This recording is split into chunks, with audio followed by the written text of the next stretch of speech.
अगर आप Malaysia work वीज़े पे जाना चाह रहे हैं तो मेडिकल कहाँ से कराएं, ये वो सवाल है जो सबसे ज़्यादा हमारे से पूछा जाता है। ये मेरे पीछे आप देख रहे होंगे नायाब लैब है इस्लामाबाद जो एरिया में, ये मलेशियन गवर्नमेंट से अप्रूव्ड लैब है। आप यहाँ पे आके अपना मेडिकल करवा सकते हैं। यहीं का मेडिकल आपके वीज़े के लिए बरामद होगा। आपका वीज़ा जो लगेगा वो इसी की बेस पे लगेगा। बाकी मेडिकल के हवाले से जो सवालात हैं वो अभी अंदर चलते हैं और इनसे जानने की कोशिश करेंगे।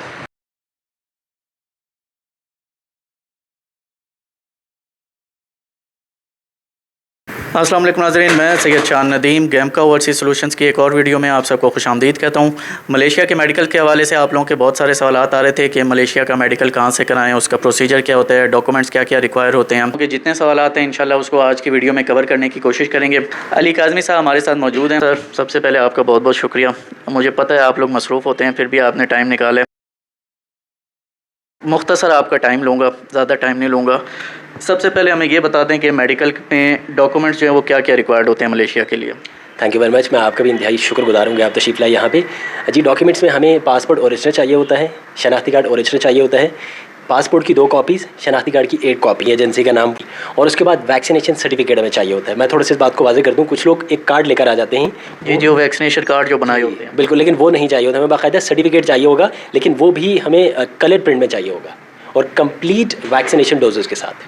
मतलब जो वैक्सीन का सर्टिफिकेट है वो प्रिंट करवा के लें, वो आप लोगों ने अटैच करना होता है साहब। एग्जैक्टली, अटैच भी करना होता है, फिर स्कैन करके हमने मलेशिया भी भेजना होता है। और उसकी क्वालिटी भी यानी क्लियर होनी चाहिए, रीडेबल, बाकायदा पढ़ा जाए वो। न सिर्फ वो बल्कि शनाख्ती कार्ड या दीगर जो भी कॉपीज़ होंगी उनको भी इस हालत में होना चाहिए कि वो रीडेबल हो, पढ़ी जाए वो। तो वैक्सीन में कोई स्पेसिफिक है कि जो मलेशिया के लिए चाहिए, या कोई भी जो नॉर्मल लगी हुई हो बंदे को वो चल जाएगी? बेसिकली वहाँ पे कोई 9 तरह की वैक्सीन हैं जो मलेशिया ने अप्रूव की हुई है। उसमें है Sinovac, CoronaVac, Sinopharm, Moderna, AstraZeneca, Pfizer, Sputnik V, CanSino, Sputnik Light and Johnson and Johnson, ये वैक्सीन हैं। इनकी डोजेज़ भी थोड़ा बता दें कि एक डोज पे काम चल जाएगा या मुकम्मल कंप्लीट डोज होनी चाहिए? जी, मैं बता देता हूँ। इसमें कुछ वैक्सीन ऐसी हैं जिनके लिए बूस्टर डोज की ज़रूरत नहीं है, ठीक है। जिसमें आपकी स्पुतनिक्स है, कैंसाइनो है, स्पुतनिक्स लाइट है और जॉनसन एंड जॉनसन है।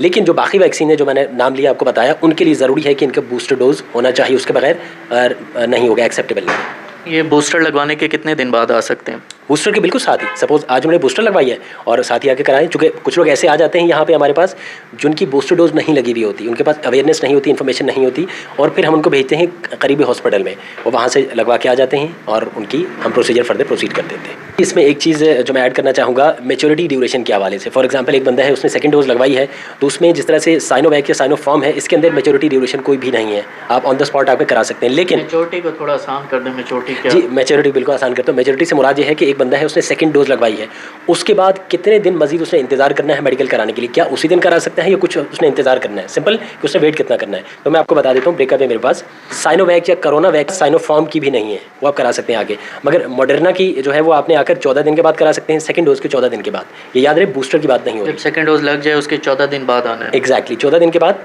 और उसके बाद जो एस्ट्राजेनेका है उसके हैं 28 दिन। एस्ट्राजेनेका है 28 दिन, फाइजर है 14 दिन, स्पुतनिक्स वी 14 दिन, कैंसाइनो 28 दिन, स्पुतनिक्स लाइट 28 दिन, Johnson and Johnson also 28 days, ये भी 28 दिन। प्रोसीजर क्या होता है मेडिकल का? एक बंदा ये सारे डॉक्यूमेंट्स लेके आ गया, उसके बाद यहाँ पे किस तरह मेडिकल होते हैं? जी, मैं आपको ज़रूर बताता हूँ। बेसिकली बाहर मेन गेट पे हमने अपना नुमाइंदा खड़ा किया हुआ होता है कि जो कुछ लोग ऐसे हैं जो लिटरेट नहीं होते, ज़्यादा उनको अवेयरनेस नहीं होते, लेमेन होते हैं, तो उनके लिए हम इस तरह करते हैं कि बाहर वो बंदा है, उनके डॉक्यूमेंट जिस तरह से मैंने आपको बताया चेक करेगा। सेकंड स्टेप ये है कि हमें उनको हॉल में रवाना कर दिया जाएगा। तो हॉल में हमने एक टोकन मशीन लगाई हुई है, टोकन ले लेगा और उसके बाद जो है कि मेन काउंटर पे आ जाएगा, वो रजिस्ट्रेशन कराए, एंट्री कराने के बाद फिर वो बैठ जाएगा हॉल में। उसके बाद फिर हमारे डिपार्टमेंट से डिफरेंट वहाँ से उसको बुलाया जाएगा कि फ़लाँ साहब फ़लाँ साहिबा आ जाएं, अपना ये काम करा लें, जिसमें बायोमेट्रिक है, जिसमें फिजिकल एग्जामिनेशन है, डॉक्टर चेक करेंगे उसमें, उसके बाद एक्सरेज है, ब्लड एंड यूरिन के टेस्ट है। ठीक हो गया, ये तो प्रोसीजर हो गया सारा। थोड़ा सा टेस्ट के हवाले से बता दें कि कौन कौन से टेस्ट जो हैं वो किए जाते हैं? जी, टेस्टों में हम लोग hepatitis B, hepatitis C, VDRL जो दूसरे अल्फाज में सैफलेस भी कहलाता है, और उसके अलावा हम लोग शुगर के टेस्ट कर रहे होते हैं, देन एक्सरेज कर रहे होते हैं। थोड़ा ये बता दें कि पासपोर्ट जो है उसकी वैलिडिटी कितनी होनी चाहिए, रिपोर्ट जो है उसकी कितनी वैलिडिटी होती है, ये थोड़ा सा गाइड कर दें। जी ज़रूर। जो पासपोर्ट की वैलिडिटी है वो अगर 18 महीनों से कम होगी तो एक्सेप्ट नहीं किया जाएगा मलेशिया के रूल्स के अकॉर्डिंग।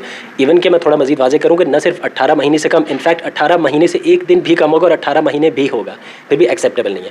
18 महीने से ऊपर की वैलिडिटी होनी चाहिए, नंबर 1। नंबर 2, जो आपने सवाल किया कि रिपोर्ट की वैलिडिटी क्या है, दैट इज़ मैक्सिमम 90 डेज़, 90 दिन।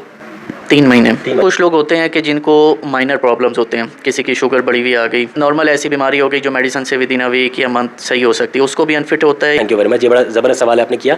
इसमें हम लोगों को चांस देते हैं, कर्टिसी चांस दे रहे होते हैं हम लोग कि आप जाइए अपना, सपोज अगर आपका शुगर ज़्यादा आ गया है तो वो बाज़ों का इस तरह से होता है, अगर आपने कोई डाइट इस तरह की इनटेक कर ली है उसकी वजह भी होती है, या बाज़ों का अगर आपको माइनर, जैसे आपने मेंशन किया, आप डायबिटीज़ हो गई या दीगर कोई चीज़ जिसमें आपकी कुछ जिगर की गर्मी, इस तरह की चीज़ें, तो हम 2 अटेम्प्ट दे रहे होते हैं।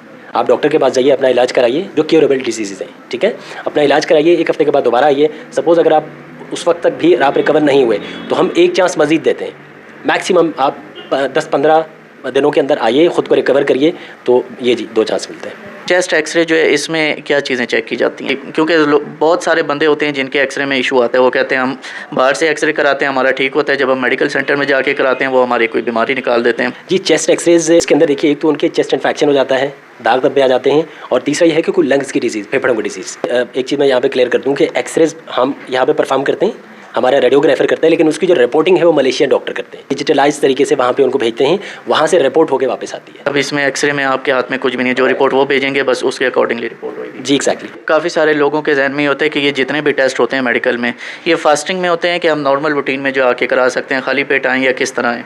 जी, इसमें कोई शर्त नहीं, आप एम्प्टी स्टमक आइए या कुछ खा पी कर गए आए, किसी भी तरह से आ सकता है, खा वो नाश्ता करके आए, खाना खा के आए, रात का खाना खा के आए, जो भी खाए, और कोई शर्त नहीं है। हाँ जी, कोई शर्त नहीं है। लोग डायरेक्ट भी मेडिकल अपने तौर पे करा सकते हैं आके, या जब भी कोई एजेंसी पे वीज़े आते हैं वो रेफ़र करती है तभी मेडिकल होता है? बंदे को ज़रूर पता होना चाहिए उसकी एजेंसी क्या है। नंबर 1, अगर उसने एजेंसी गलत बता दी तो वो एक लंबा प्रोसीजर होता है कि आपने टेस्ट सारे करा लिए, मलेशिया की एजेंसी के अंदर एक वीज़े के अंदर वहाँ पे हडल उनको आएगा, और दूसरा वहाँ पे सपोज अगर उन्हें चेंज करानी है तो वो फिर टाइम लेते हैं। यानी अपने तौर पे आप आके नहीं करा सकते, जिस एजेंसी पे वीज़ा हो वो जब आपको रेकमेंड करे कि जाके मेडिकल कराएं तो आप उसी के नाम पे सिर्फ मेडिकल करा सकते हैं? जी बिल्कुल, बिल्कुल ऐसे ही, आप सही समझे। रिपोर्ट्स अगर कोई बंदा चाह रहा हो कि भाई मैंने मेडिकल कराया है, मैं खुद भी अपनी रिपोर्ट देख लूँ कि क्या है, तो उसको डायरेक्ट भी आप दे देते हैं? बाय द वे नहीं, हम अलाउड नहीं है, हम उनकी एजेंसी को भेजते हैं अनलेस एजेंसी हमें ना कहे कि हमारा बंदा आया है एप्लीकेंट, इसको आप रिपोर्ट हैंड ओवर कर दें। अदरवाइज हम लोग पाबंद हैं, एजेंसी को रिपोर्ट भिजवा देते हैं विदिन 3 to 5 days, बिकॉज वो ज़ाहिर है हम अपना प्रोसीजर कर लेते हैं, लेकिन रिपोर्ट तैयार होकर आती है वहाँ से, मलेशिया जी, मलेशिया से होकर आती है, तो it takes minimum 3 days, maximum 5 days। Rare case है जिसमें कोई ना कोई प्रॉब्लम आ जाए, कोई वीज़ा का इशू है, उनकी डॉक्यूमेंटेशन का इशू है, इमिग्रेशन हुकाम वहाँ से रोक लेते हैं, वो रेयर केस है। सपोज 100 में कोई इक्का दुक्का हो गए, बाकी जो है वही जो है जो मैंने अभी आपको बताया कि। अच्छा, यानी इसमें रिपोर्ट्स जो है वो आपके हाथ में नहीं है कि कितना टाइम लगता है, जब मलेशिया की तरफ से रिपोर्ट आएगी तभी आप देते हैं? जी बिल्कुल, बिल्कुल ऐसा ही है। अगर कोई एजेंसी वाला कहे कि भैया आप क्लाइंट को दे दें तब आप रिपोर्ट दे देते हैं उसको? एग्जैक्टली, एजेंट हमें कहे कि हमारे बंदा आया हुआ है, रिपोर्ट उनको दे दें, हम उनको दे देते हैं। अदरवाइज सॉफ्ट फॉर्म में एजेंसी को ईमेल कर दी जाती है। आपके हाथ में तो होता ही नहीं है रिपोर्ट देना, ये तो आप टेस्ट सारे सेंड करते हैं, वहाँ से रिपोर्ट जो है वो बन के आती है। तो कभी इसमें ऐसा होता है कि इसमें डिले हो जाए, कोई लोगों के वीज़ों में इशू आ जाए, कोई इस तरह का कोई इशू हुआ?